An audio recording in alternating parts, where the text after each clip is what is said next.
Part 1. How Julius Caesar Claimed Gaul, the prelude to an overachiever's conquest. Hey guys, welcome back.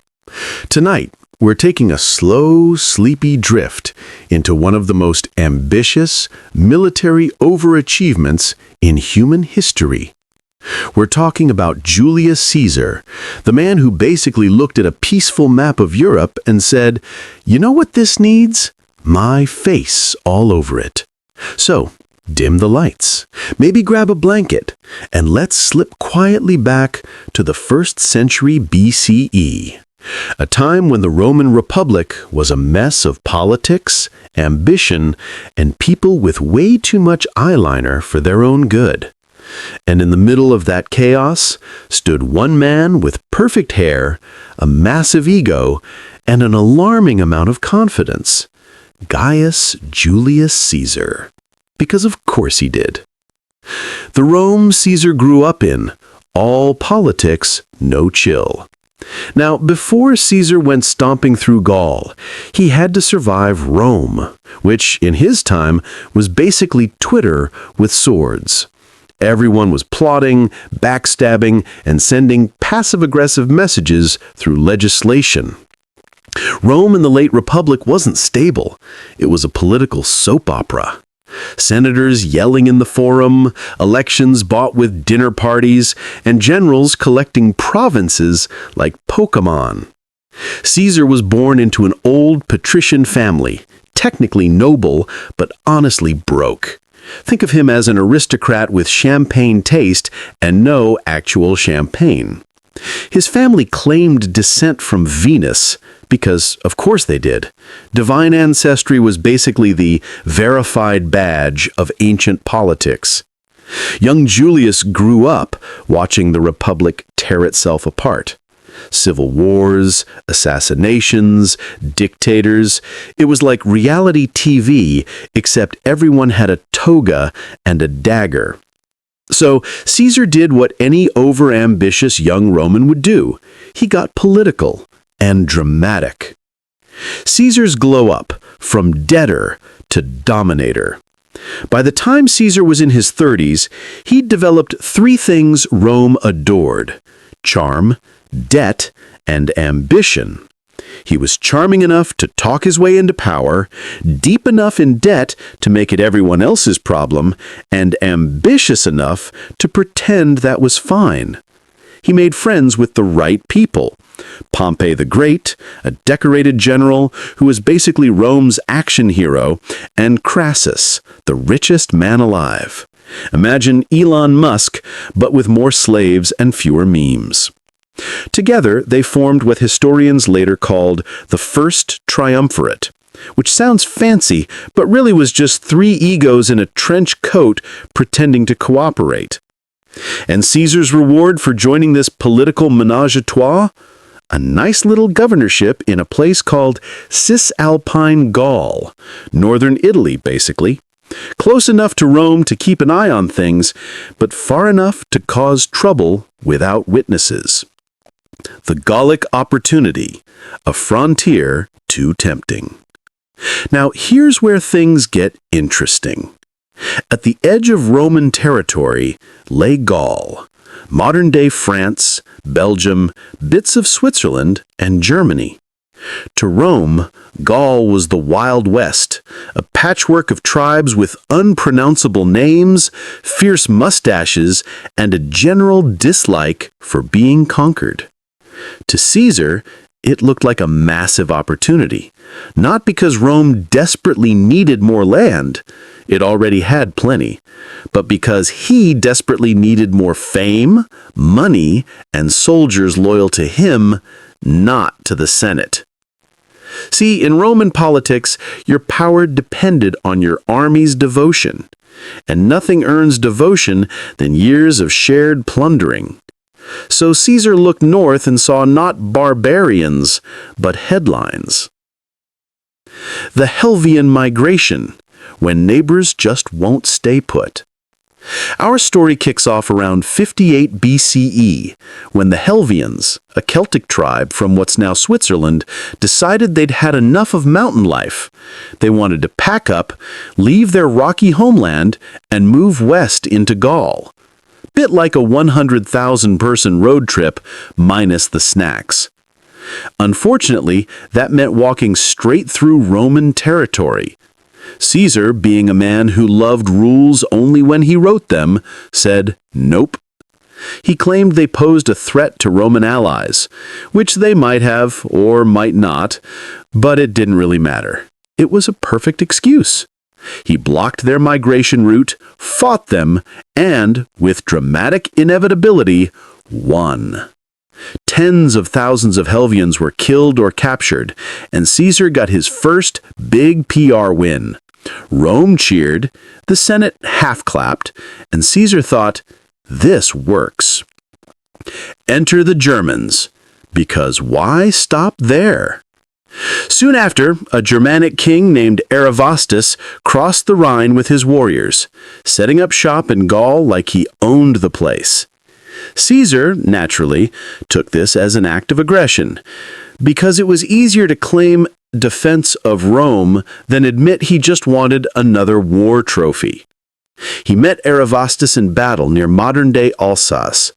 The Germans fought ferociously, but Caesar's disciplined legions broke their lines. Once again, victory. And now he wasn't just protecting Rome's borders, he was expanding them. Caesar's reputation was glowing. His men adored him, partly because he shared the hardships of the campaign, and partly because, well, plunder. Rome loves a winner, and Caesar was becoming one of history's most overachieving ones. Meanwhile, in Rome, political panic and gossip. Back in the capital, Caesar's growing fame made everyone nervous. The Senate didn't trust him, which, to be fair, was wise. Pompey started to worry that his ally was getting too powerful. And Crassus, well, he was rich enough not to care until he realized power couldn't be bought forever.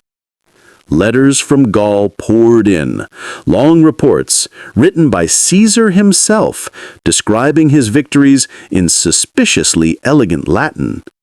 They were propaganda disguised as military dispatches, the ancient equivalent of a curated Instagram feed. Every victory boosted his popularity. Every conquest made him harder to stop. Gaul in flames. Rebellions, raids, and Caesar's patience. Of course, conquering Gaul wasn't as easy as writing about it. Tribal alliances were fragile, leaders switched sides faster than Roman senators switched morals. Caesar's next few years in Gaul were a blur of campaigns, one tribe rebelling, another surrendering, a third deciding they were offended by everything and attacking. He marched his legions thousands of miles through forests, rivers, and mud, writing as he went, turning war into bedtime reading. His tactics were cold, efficient, and occasionally brutal, though he described them in calm, detached prose. Entire villages were wiped out, but in the commentarii de bello Gallico, it all reads like a man narrating a gardening show. Then I proceeded to reduce the town completely. Legacy in the making. By the end of his first few years in Gaul, Caesar had done what few Romans dared. He'd turned a defensive province into a personal empire. He'd beaten migrating Celts, ambitious Germans, and rebellious Gallic tribes, all while keeping his toga somehow spotless in the reports. The Senate, meanwhile, was realizing that Caesar's growing army was more than a frontier defense. It was a loyal, battle-hardened, political weapon. But we're not quite there yet, because the real story, the dramatic sieges, the betrayals, and a certain man named Vercingetorix still lie ahead. So, for now, let's drift a little deeper into Gaul, where the tribes are restless, the Romans are busy building fortifications, and Julius Caesar is just getting warmed up. Part 2. The rebellions begin. Caesar versus the tribes of Gaul. Welcome back, sleepy historian. When we left Julius Caesar, he was having the time of his life, conquering Gaul, writing self-promoting reports, and pretending the whole thing was about Roman security. But of course, it wasn't going to stay that simple. Because if there's one thing ancient Gaul was good at, it was rebellion. Lots and lots of rebellion. So, let's float back into the chilly forests of northern France, where Caesar's legions were marching through mud, and the locals were deciding that, maybe, they'd had enough of Roman liberation. Winter quarters and Roman restlessness. After several successful campaigns, Caesar's legions settled into winter quarters. This was a Roman tradition because, apparently, even world domination needs a seasonal break. But Gaulish winters were long, wet, and full of resentment. The tribes he'd pacified were starting to realize that Roman occupation came with taxes, forced labor, and a general lack of personal space. So while Caesar was off visiting his newly conquered territories and probably admiring himself in the reflection of his own armor, some of his legions were spread out, thin, and vulnerable. And that's when the trouble started. The Eburones' revolt. Surprise, we hate you! In 54 BCE, a tribe called the Eburones decided that enough was enough. Their chief, Vercingetorix, a name that sounds like someone sneezed halfway through, launched a surprise attack on one of Caesar's smaller garrisons. 2 Roman commanders were in charge there, Sabinus and Cotta. Vercingetorix approached them under a flag of truce, promised safe passage if they left their camp, and then, of course, ambushed them halfway through their exit, because apparently Gaulish diplomacy was a contact sport. The result? A massacre. Thousands of Romans dead. A legion wiped out. Caesar, furious. He wrote about it later in his commentaries, naturally in the calm tone of a man describing spilled wine. The enemy fell upon them from all sides. The courage of our men was admirable. Translation: everything went horribly wrong, but please admire the courage anyway. Caesar's winter rage. When Caesar heard about the disaster, he did what any overworked Roman general would do. He marched north through snow and vengeance. He hunted down the rebels, burned their villages, and made very sure that everyone in Gaul understood what happened to those who broke Roman peace. It was a message wrapped in fire. But if Caesar thought that would calm things down, he was, as usual, wrong. Because Gaulish tribes had a habit of uniting only when someone really annoyed them, and Caesar was proving exceptionally talented at that. Meanwhile in Rome, politics, panic, and Pompey. While Caesar was knee-deep in rebellion, things back in Rome weren't exactly relaxing either. His alliance, that cozy first triumvirate, was falling apart. Crassus, the rich guy, decided to go east and fight the Parthians, hoping to earn a bit of military glory to match his wealth. He got glory all right, briefly, before being surrounded, defeated, and, according to legend, executed with molten gold poured into his mouth, because irony, apparently, was alive and well in ancient times. Pompey, the other half of Caesar's partnership, stayed in Rome, where he started cozying up to the Senate, who were growing increasingly concerned about their ambitious friend up north. And Caesar? He just kept writing cheerful letters about pacifying Gaul. It was the ancient world's version of everything's fine memes. The British detour, because why not?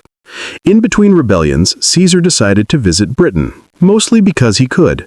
No Roman had invaded it before, and the Senate wasn't exactly asking for it, but that never stopped him. His 55 BCE expedition was small, symbolic, and rather underwhelming. The storms wrecked ships, supplies were low, and the locals threw spears at him with impressive enthusiasm. But in true Caesar fashion, he turned it into a PR victory.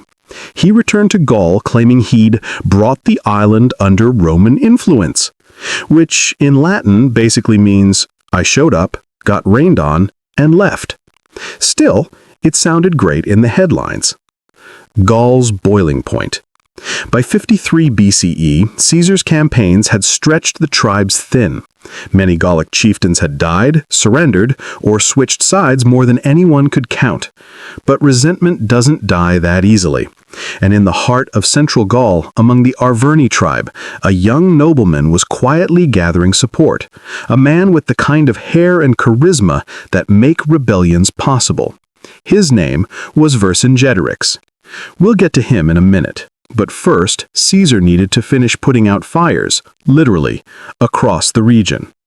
He crushed another revolt among the Carnutes, punished a few more tribes, and made a big show of Roman superiority. It was effective, but not subtle. And for every tribe he'd defeated, 2 more learned the valuable lesson. If you're going to rebel against Caesar, you'd better do it all together. The spark of 52 BCE. Enter Vercingetorix. And so in 52 BCE, the biggest, boldest rebellion of them all began.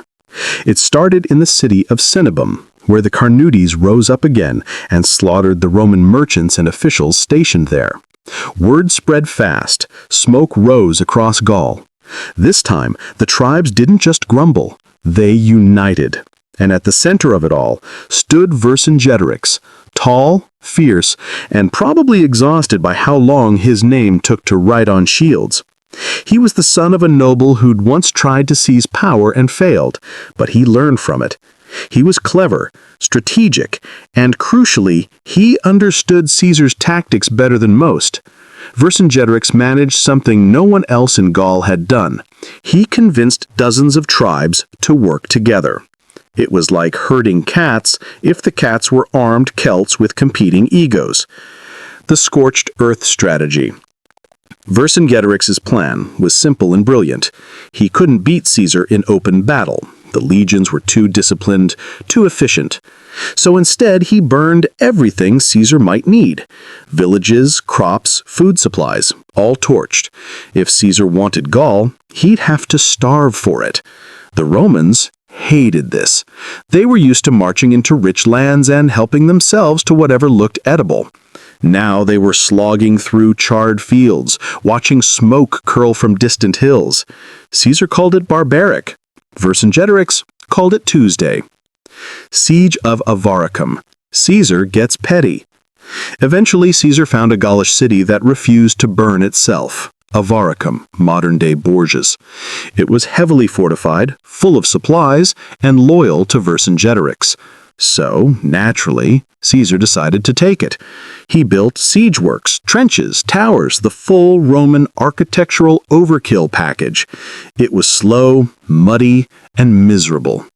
The Gauls defended bravely, even mocking the Romans from the walls. But eventually, the city fell. Caesar allowed his men to sack it completely. 20,000 people, gone. He wrote about it with his usual detached calm.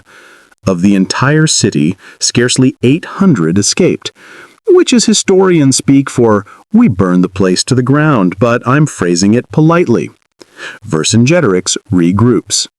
But here's the thing. Even after that disaster, the rebellion didn't die. Vercingetorix pulled back, regrouped, and somehow convinced even more tribes to join him. His leadership style was a strange mix of charisma and intimidation. He rewarded loyalty, punished betrayal, and was reportedly very good at speeches, which in pre-microphone times is a skill. Meanwhile, Caesar was fighting exhaustion, logistics, and the creeping realization that Gaul wasn't going down easily. His supply lines were stretched thin, his men were hungry, and Rome itself was starting to whisper, maybe Gaul wasn't worth it. But Caesar was never one to back down, especially not when his reputation was on the line. Prelude to the Great Siege. By mid-52 BCE, both sides were exhausted but unwilling to quit. Vercingetorix wanted one final, decisive stand, a symbolic moment, something that would either save Gaul or end it forever. He chose a hilltop fortress in the region of Burgundy, a place called Alesia. It was strong, elevated, and surrounded by rivers, the perfect defensive position. And Caesar, naturally, looked at it and thought, "Perfect, let's build a wall around the wall." Because when your enemy locks themselves in a fortress, there's only one thing to do: trap them, starve them, and wait. Part 3. The Siege of Alesia, Caesar's Trap, and Vercingetorix's Fall. Welcome back, weary traveler. Last time, we left Julius Caesar staring up at a hill. Not just any hill, but the fortress of Alesia, perched proudly above the plains of eastern Gaul. Inside sat Vercingetorix, the bold, charismatic leader who had somehow united a dozen warring tribes under one banner. Outside stood Caesar, calm, methodical, and ready to turn that hill into a monument to Roman stubbornness. Tonight, we drift through the long, grim months of the Siege of Alesia, the battle that would define Caesar's legacy and end Gaul's dream of freedom. So, settle in, because this one's gonna take a while, and so did the siege. The stage is set. It's 52 BCE. The summer sun beats down over the Burgundian plains. Alesia sits on a high plateau, surrounded by rivers and steep cliffs, a natural fortress if there ever was one. Vercingetorix, after several battles, had decided that open warfare wasn't working, so he pulled his forces, about 80,000 warriors, into this defensible position. His plan was to hold out until reinforcements arrived. Caesar's plan was basically to make sure they never did. And in typical Roman fashion, he chose the most extra possible solution: build a wall around the enemy. Actually, 2 walls, because one wall is never enough for a man like Caesar. Double trouble. Caesar's genius at work. Caesar ordered his engineers to build 2 massive lines of fortifications, one facing inward, one facing outward. The inner wall, called the circumvallation, encircled Alesia itself, sealing in Vercingetorix and his army. The outer wall, the contravallation, faced outward, in case any Gallic reinforcements tried to break in. Between them stretched a no-man's land, filled with ditches, stakes, traps, and the occasional pile of Roman sarcasm. In total, the network stretched over 14 miles, complete with towers every 100 feet, trenches, and earthen embankments. Imagine thousands of legionaries shoveling, digging, hammering, all while under constant watch from the Gauls above. It was hard, dirty, and probably smelled awful, but to Caesar, it was beautiful, a masterpiece of control. Inside Alesia, hope, hunger, and headaches. While Caesar's men built their fortifications, life inside Alesia grew desperate. At first, spirits were high. The Gauls were confident their allies would arrive soon. But days turned into weeks. Supplies dwindled. Food grew scarce. Vercingetorix, to his credit, tried to keep morale up. He rationed grain, organized patrols, and gave rousing speeches about unity and sacrifice, though one suspects his soldiers were mostly thinking about bread. Eventually, the situation got so bad that the inhabitants of Alesia, the women, children, and the elderly, were sent out of the city to conserve food. They approached the Roman lines, begging for mercy, and Caesar, in one of his colder decisions, refused to let them through.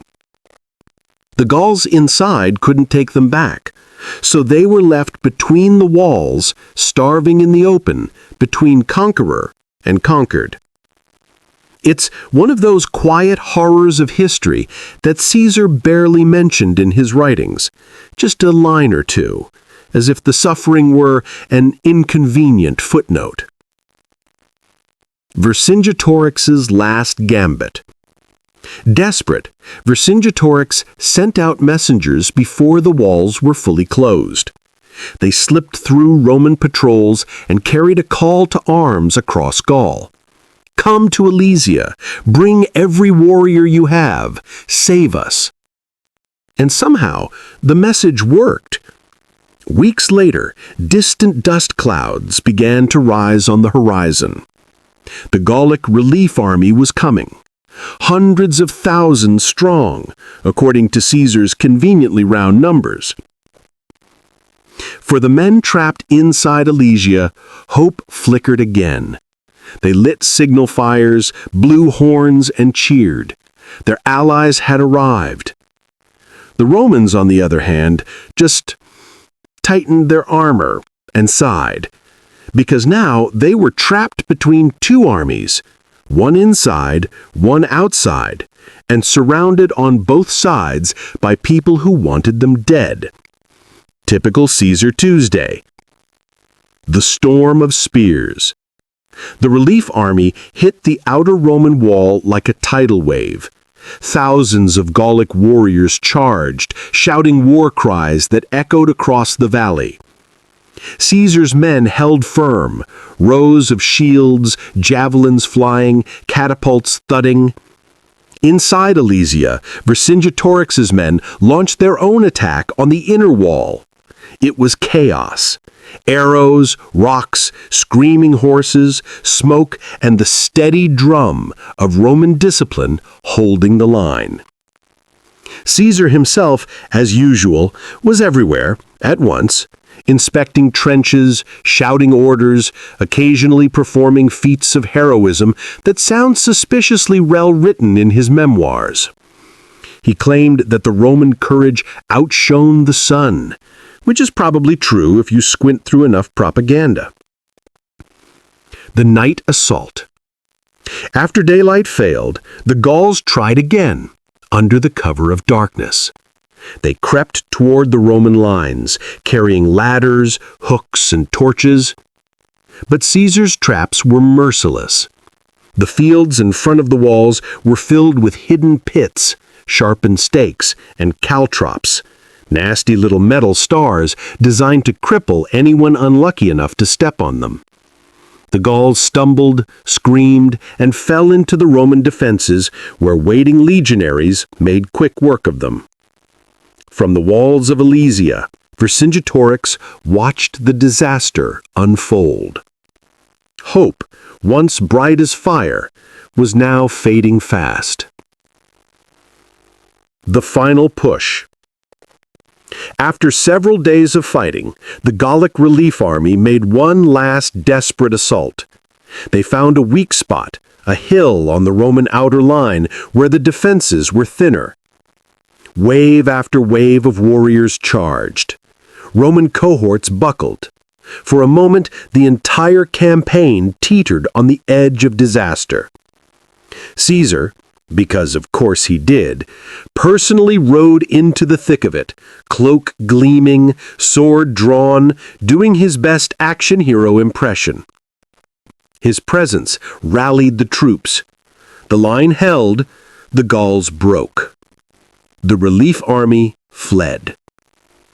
Inside Alesia, Vercingetorix saw the truth. It was over. The morning after. The next day, silence hung over the battlefield. Caesar's soldiers collected armor, weapons, and the occasional souvenir. The field was littered with the remains of two armies, and one idea of freedom. Vercingetorix, the great rebel, gathered his surviving chiefs.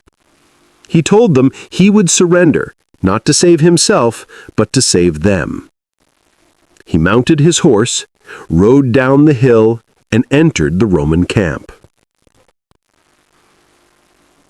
The surrender. Ancient sources describe the moment with theatrical flair, and honestly, it deserves it. Vercingetorix rode through the Roman lines in full armor, proud and silent. When he reached Caesar's tent, he dismounted, removed his weapons, and laid them at Caesar's feet. Then he sat quietly, waiting. No speeches, no begging, just acceptance. It's said that Caesar watched him in silence, maybe admiring his courage, maybe already thinking about how good this would sound in his next book. And then Vercingetorix was taken away in chains. The price of victory. Alesia fell. Gaul was broken. Tribes across the region began to surrender, some out of loyalty, some out of exhaustion, and most out of sheer survival instinct. Caesar had done it. He had conquered Gaul. He had taken a land of countless tribes and turned it into a Roman province. And in doing so, he had turned himself into something far more dangerous than a general. He was now a legend. His army worshipped him. Part 4. From Gaul to Glory, How Caesar Turned Victory into Dictatorship. Welcome back, wanderer of late-night history. Last time, we left Julius Caesar standing over the ashes of Alesia, victorious, unshakable, and entirely too proud of himself. Gaul was conquered, Vercingetorix was gone, and Rome was about to find out what happens when you give one man too much power and not nearly enough sleep. Tonight, we drift gently into the aftermath, where politics, pride, and ambition slowly melted the Roman Republic from the inside out. So get comfortable. We're about to watch history's most famous overachiever turn from conqueror to dictator, one calm, inevitable step at a time. The price of victory. The conquest of Gaul didn't just give Caesar land, it gave him everything. Gold, grain, glory, and, most importantly, loyal soldiers. His legions weren't just Roman troops anymore. They were Caesar's men. Men who'd followed him through endless campaigns, across rivers, mountains, and the occasional moral boundary. They'd fought, bled, and plundered together. They'd seen him ride into battle beside them, share their food, and, at least occasionally, pretend to care about their dental hygiene. And now, after 8 years of conquest, they were rich, battle-hardened, and utterly devoted, which was excellent for Caesar and absolutely terrifying for everyone else in Rome. The Senate's anxiety problem. Back in Rome, the Senate, that ancient club of wealthy old men in white togas, was starting to panic. Caesar's temporary command in Gaul was coming to an end. Traditionally, that meant he should disband his army and return to the city as a private citizen. But here's the problem.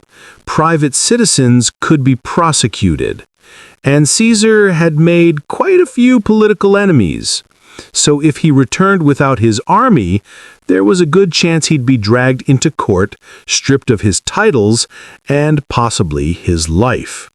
Naturally, he didn't love that idea. Pompey, his old ally turned frenemy, was now the Senate's golden boy.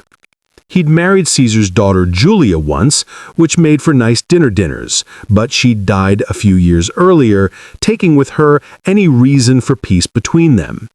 Now, Pompey was sitting comfortably in Rome, siding with the Senate and pretending he wasn't worried about the man with 10 legions up north.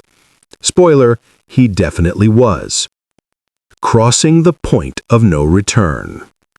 In early 49 BCE, Caesar was in the northern Italian town of Ravenna. Word came that the Senate, pushed by Pompey, had ordered him to disband his army and return to Rome. If he refused, he'd be declared an enemy of the state. For most people, that would have been a terrifying prospect. For Caesar, it was a Tuesday. He gathered his officers, gave a brief speech about dignity, honor, and destiny, the usual greatest hits list, and then did the one thing every Roman law said he shouldn't do. He led his troops across the Rubicon River. It was a tiny stream, shallow, unimpressive, but symbolically, it was everything. By crossing it under arms, Caesar declared war on the Republic itself. Legend says he muttered the words, "Alia jacta est," or, as we might say today, "Well, guess we're doing this." Civil War, Caesar versus Pompey. What followed was not so much a war as a rapid political unraveling. Pompey and the Senate fled Rome immediately, apparently deciding that discretion was the better part of valor. Caesar, ever the showman, entered the city without resistance, calmly seized the treasury, and announced he was restoring order. He presented himself not as a conqueror, but as a reluctant savior, which is the kind of branding choice dictators love. From there, he marched south into Spain, then east into Greece, chasing Pompey across the Mediterranean like a man pursuing an overdue tax bill. They finally met at Pharsalus in 48 BCE. Pompey had more men. Caesar had better ones. And, in one of history's great ironies, the disciplined legions of Gaul, forged in muddy trenches and endless sieges, crushed Pompey's army cleanly. Pompey fled to Egypt, seeking refuge with the young king Ptolemy XIII. Unfortunately, the Egyptians, ever eager to please whoever seemed to be winning, decided to impress Caesar by killing Pompey and presenting his head as a gift. Caesar was reportedly horrified. Which, to be fair, might have been genuine or just very good PR. And speaking of Egypt, this is where history takes a glamorous detour. Because soon after Pompey's unfortunate beheading, Caesar met Cleopatra VII, the young queen of Egypt, politically brilliant and already an expert at turning situations to her advantage. Their meeting is the stuff of legend.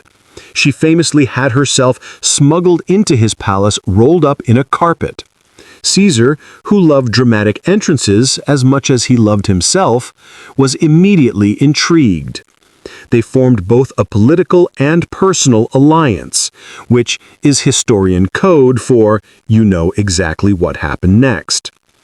Cleopatra restored her throne with Caesar's help, and not long after, gave birth to a son, Caesarion, whom she claimed was his. Caesar never publicly denied it, which is Roman for, yeah, probably. Back to business, the dictatorship years. After a few more years of cleanup campaigns, because apparently world domination has a backlog, Caesar returned to Rome.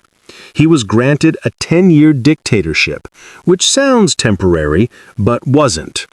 He restructured the calendar, giving us the Julian calendar, passed laws, built monuments, pardoned enemies, and generally acted like someone doing a speed run of Emperor Simulator.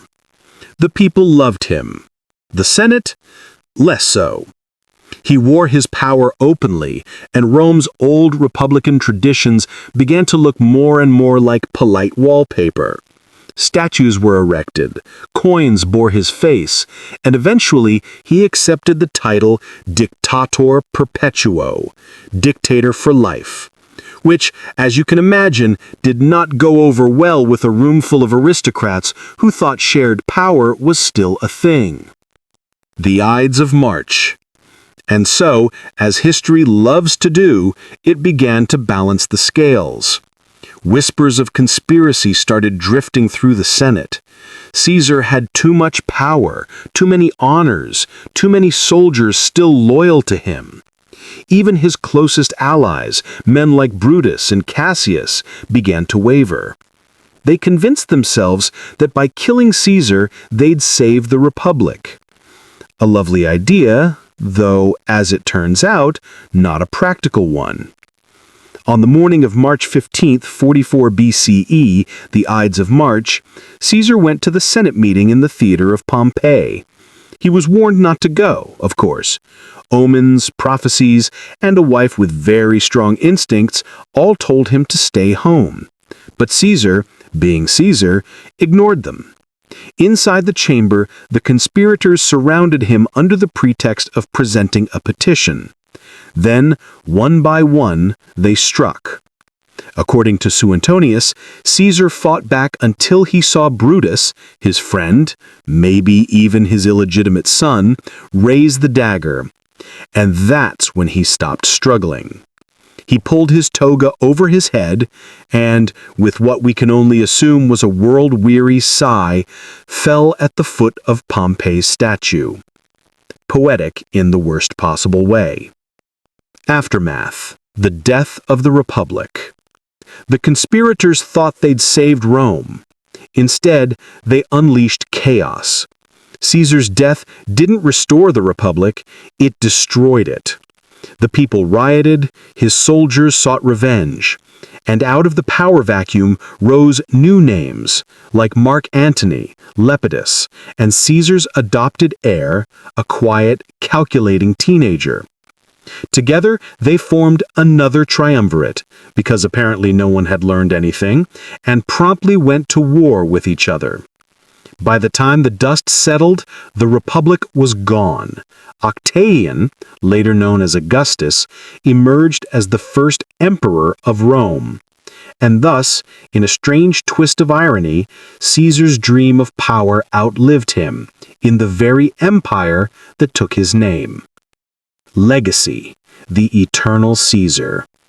So what do we make of Julius Caesar, our restless conqueror of Gaul? Was he a hero? A tyrant? A brilliant leader? Or just a dangerously